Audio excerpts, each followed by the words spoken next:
ആദ്യ 4 പന്തുകൾ സൂക്ഷിച്ചടിച്ച് നോക്കി മാറ്റ് ഹെൻറി എവിടെ പിച്ച് ചെയ്യുന്നുവെന്ന് മനസ്സിലാക്കി അഞ്ചാമത്തെ പന്ത് ലോങ് ഓണിലൂടെ അടിച്ചൊരു ഫ്ലാറ്റ് 6 79 മീറ്റർ നീളമുള്ള 6 മറുപടി പറയും. ഈ ഗംഭീരമായ ഷോട്ട് സഞ്ജുവിൻ്റെ ബാറ്റിൽ നിന്നും ആദ്യത്തെ റൺസ് പോകുന്നത് തന്നെ ഒരു സിക്സറായിട്ടാണ്, വേറെ അല്ലാണ്ട് സിംഗിൾ അടിക്കാനൊന്നും ശ്രമിക്കുന്നില്ല. ആദ്യത്തെ 4 പന്ത് സഞ്ജുവിനെ ഒന്ന് ബീറ്റാക്കാനും ഒന്ന് പേടിപ്പിക്കാനും ഒക്കെ ശ്രമിച്ചെങ്കിൽ പോലും അതൊക്കെ വെറും ആക്ടിംഗ് ആയിരുന്നു. പ്രിയപ്പെട്ട പ്രേക്ഷകർ, വെറും ആക്ടിംഗ് ആയിട്ട് തന്നെ കണക്കാക്കാം. പക്ഷേ ആ രീതിയിൽ തന്നെ Matt Henry versus Sanju Samson contest നമ്മൾ എങ്ങനെയാണോ Jofra Archer Sanju Samson contest പ്രതീക്ഷിച്ചിരുന്നത്, ജോഫ്ര ആർച്ചറിനെ തലങ്ങും വിലങ്ങും കഴിഞ്ഞ മത്സരത്തിൽ കളിച്ചതുപോലെ തന്നെ മാറ്റ് ഹെൻറിയുമായിട്ടുള്ള കോൺടെസ്റ്റും അതുപോലെ തന്നെ പ്രതീക്ഷിച്ചിരുന്നു.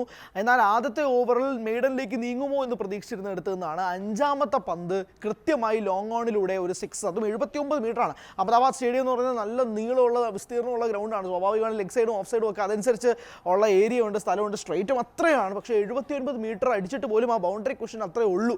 വേറെ വല്ല ഗ്രൗണ്ടിലും ആണെങ്കിൽ അത് ഫസ്റ്റ് ഇയറിലെ ഒരു 10ാമത്തെ റോയിലെങ്കിലും പോകേണ്ട ഒരു 6 ഇവിടെ ആയതുകൊണ്ട് മാത്രം അത്രയും പോയി. എന്തായാലും ആ ഒരു തുടക്കം വളരെ നിർണായകമായിരുന്നു. സഞ്ജുവിന് ആ ഒരു ഫ്രഷ് സ്റ്റാർട്ട് കിട്ടാനും വളരെയധികം നിർണായകമായിരുന്നു. So Matt Henry versus Sanju Samson കോൺടെസ്റ്റിൽ എന്തായാലും ആദ്യത്തെ ഓവർ സഞ്ജു തൂക്കി, അതുപോലെ തന്നെ ആ രീതിയിൽ ആ ഓവർ മാറുകയും ചെയ്തു. നിർണായകമായ കോൺടെസ്റ്റുകൾ തന്നെയാണ്.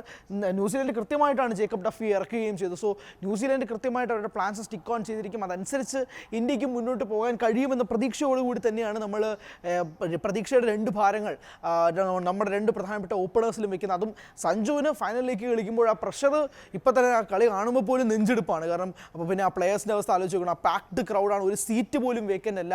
അവിടെ നിന്നുകൊണ്ടാണ് ആ നിർണായകമായ ഒരു ഷോട്ട്, പ്രഷർ ഈസ് ഔട്ട് ചെയ്യുന്ന ആ ഒരു ഷോട്ട് സഞ്ജുവിൻ്റെ ബാറ്റിൽ നിന്നും പിറക്കുന്നത്.